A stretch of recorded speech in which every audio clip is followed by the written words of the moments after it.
கார்த்திகை தீபங்கள் தரும் பலன்கள். கார்த்திகை மாதம் முழுவதுமே வீட்டில் விளக்கேற்றி வைத்து வழிபாடு செய்வதால் ஏராளமான பலன்கள் குடும்பத்திற்கு கிடைக்கும். இதனால் தெய்வ சக்தி அதிகரிப்பதுடன் அந்த மகாலட்சுமியே நம் வீட்டிற்குள் எழுந்தருள்வாள் என்பது ஐதீகம்.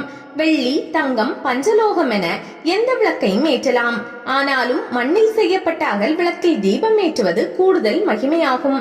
கார்த்திகை மாதத்தில் அகல் விளக்கேற்றி வழிபாடு செய்யும் போது செல்வ வளம் பெருகும். ஏனெனில் இதன் அடிப்பாகத்தில் பிரம்மாவும் தண்டு பாகத்தில் மகாவிஷ்ணுவும் நெய் அல்லது எண்ணெய் நிறையும் இடத்தில் சிவபெருமானும் வாசம் செய்வதாக ஐதீகம். அதே போல தீபத்தில் மகாலட்சுமி, சரஸ்வதி தேவி, பார்வதி தேவி என முப்பெரும் தேவியர் உறைந்துள்ளனர்.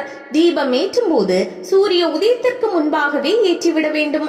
குறிப்பாக பிரம்ம முகூர்த்த வேளையில் காலை 4:30 மணி முதல் 6 மணிக்குள் விளக்கேற்றுவதால் புண்ணியம் சேரும்.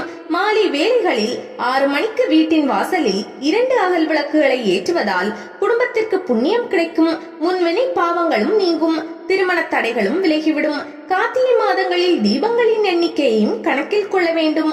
முக்கியமாக கோலமிடப்பட்ட வாசலில் 5 அகல் விளக்கு ஏற்ற வேண்டும். திண்ணையில் 4 அகல் விளக்குகளும், மாடங்களில் 2 அகல் விளக்குகளும், நிலைப்படியில் 2 அகல் விளக்குகளும், நடையில் 2, முற்றத்தில் 4 அகல் விளக்குகளும் ஏற்ற வேண்டும்.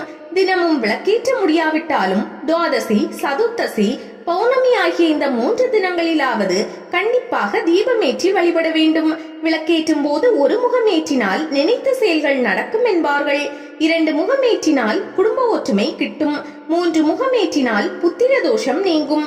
4 முகம் ஏற்றினால் பசு, பூமி, செல்வம் சேரும். சர்வ பீடை நிவர்த்தியாகும். 5 முகம் ஏற்றினால் சகல நன்மையும் ஐஸ்வர்யமும் பெருகும். அதே போல விளக்கின் திசையையும் கவனத்தில் கொள்ள வேண்டும். குடும்பத்தில் உள்ள துன்பங்கள், இன்னல்கள் நீங்க வேண்டுமானால் கிழக்கு திசை நோக்கி தீபம் ஏற்றலாம். கடன் தொல்லை தீர வேண்டுமானால் மேற்கு திசையிலும், திருமண தடை நீங்க வேண்டுமானால் வடக்கு திசையிலும் விளக்கேற்றலாம். ஆனால் எக்காரணம் கொண்டும் தெற்கு நோக்கி விளக்கேற்றக்கூடாது.